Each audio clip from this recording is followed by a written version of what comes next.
Hi friends, అందరికీ నమస్కారం. Welcome to my channel. ఈరోజు మన ఛానల్లో మరొక కొత్త రెసిపీ వచ్చేసి మంచి రుచికరమైన పాలకూర పప్పును ఎలా చేయాలో చూసేద్దాం. ఇలా చేసిన ఈ పాలకూర పప్పు అయితే చాలా టేస్టీగా ఉంటుందండి.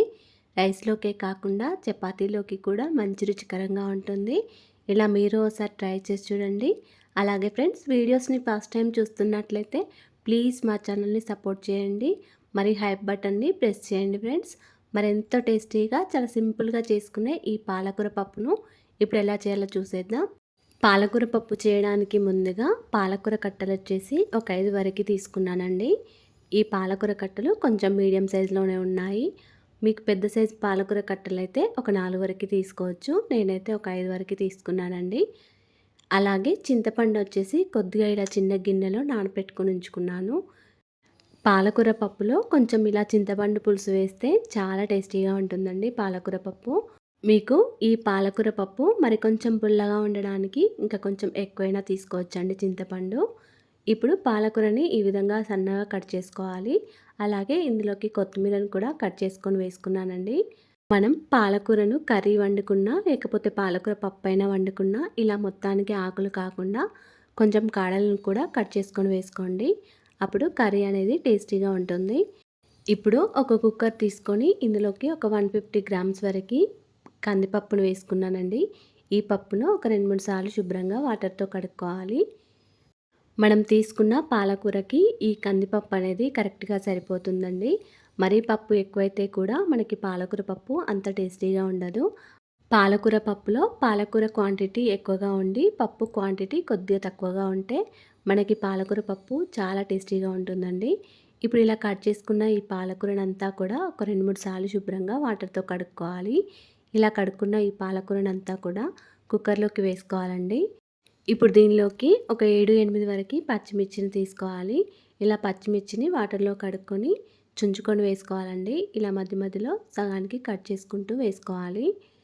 ఇలా కొంచెం చిన్న ముక్కలుగా కట్ చేసుకొని వేసుకోవాలండి. తర్వాత దీనిలోకి మనం నానబెట్టుకున్న చింతపండును తీసుకొని ఈ చింతరసాన్ని కూడా వేసుకోవాలి. ఈ చింతపండును వేళ్ళతో గట్టిగా స్మాష్ చేసి చింతపండు పులుసును వేసుకోవాలి. ఇలా ఒకసారి వేసిన తర్వాత మళ్ళీ కొన్ని వాటర్ వేసి చింతపండులో మళ్ళీ ఒకసారి చేతితో స్మాష్ చేసి మళ్ళీ ఒకసారి చింతపండు పులుసును వేసుకోవాలండి. ఇలా చింతపండు గుజ్జులో నుంచి పూర్తిగా పులుసు వచ్చే వరకు వేసుకోవాలండి. ఇలా చింతపండు పులుసు వేసిన తర్వాత దీనిలోకి కొన్ని వాటర్ వేసుకోండి. అలాగే ఒక పావు టీ స్పూన్ వరకు పసుపు కూడా వేసుకోవాలి. ఇలా పసుపు వేసిన తర్వాత కుక్కర్ని ఒకసారి అటు ఇటు కదపండి. మనం వేసిన వాటర్ అంతా కూడా పప్పులోకి అడుక్కు వెళ్ళిపోతాయి. ఇప్పుడు కుక్కర్ పైన మూత పెట్టుకొని స్టవ్ ఆన్ చేసుకొని స్టవ్ మీద పెట్టుకోండి.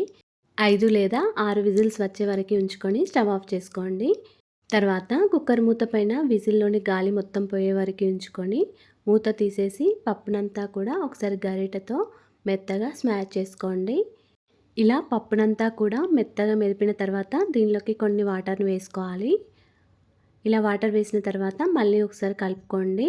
మీకు పప్పు అనేది కొంచెం గట్టిగా ఉండాలనుకుంటే కొన్ని వాటర్ తక్కువగా వేసుకోవచ్చు. పప్పు అనేది కొంచెం లూజ్గా ఉండాలనుకుంటే కొన్ని వాటర్ ఎక్కువైనా వేసుకోవచ్చండి. ఇప్పుడు ఇలా కొన్ని వాటర్ వేసిన తర్వాత మొత్తం అంతా ఒకసారి కలుపుకోవాలి.